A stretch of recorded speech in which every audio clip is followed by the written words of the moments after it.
Pada zaman dahulu kala, di sebuah kerajaan di Jawa Barat, hiduplah seorang putri raja yang sangat cantik jelita bernama Dayang Sumbi. Ia sangat gemar menenun. Suatu hari, ketika sedang menenun, benang tenunnya menggelinding keluar rumah. Gadis itu berucap, "Ah, benangku jauh sekali jatuhnya. Siapapun yang mengambilkan benang tenunku, kalau ia perempuan, akan kuangkat sebagai saudara. Kalau ia laki-laki, ia akan menjadi suamiku." Tiba-tiba, datanglah seekor anjing membawakan benang miliknya. Anjing tersebut bernama Si Tumang. Dayang Sumbi pun terpaksa memenuhi janjinya. Mereka pun menikah. Ternyata Si Tumang adalah titisan dewa yang dikutuk menjadi binatang dan dibuang ke bumi. Waktu berlalu, Dayang Sumbi pun hamil dan melahirkan anak seorang laki-laki yang tampan yang diberi nama Sangkuriang. Sejak kecil, Sangkuriang senantiasa ditemani Si Tumang. Sama sekali Sangkuriang tidak tahu bahwa Si Tumang adalah ayah kandungnya. Pada suatu hari, Sangkuriang ditemani Si Tumang melakukan perburuan di hutan.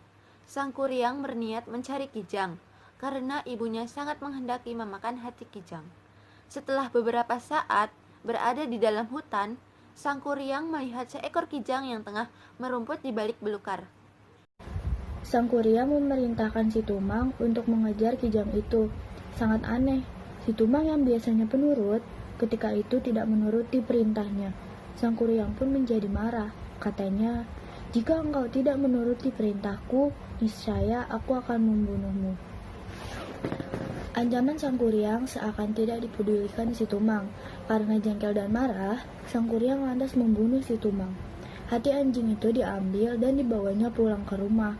Sangkuriang memberikan hati Si Tumang itu kepada ibunya untuk dimasak. Tanpa disadari, Dayang Sumbi tahu bahwa hati yang diberikan anaknya adalah hati suaminya. Dia kemudian masak dan memasak hati itu. Maka tak terperikan amarah Dayang Sumbi kepada Sangkuriang ketika dia tahu bahwa yang dimakannya adalah hati Si Tumang. Betapa murka Dayang Sumbi. Tanpa disadari, ia memukulkan gayung yang dipegangnya ke kepala Sangkuriang hingga menimbulkan bekas di kepala anak itu. Sangkuriang kesal, lalu pergi meninggalkan rumah. Dayang Sumbi menyesali perbuatannya. Dengan perasaan sedih, ia mengasingkan diri. Kesungguhan dalam betapa membuat para dewa menganugerahkan kecantikan yang abadi.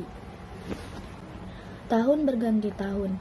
Sangkuriang tumbuh menjadi pemuda tampan dan gagah.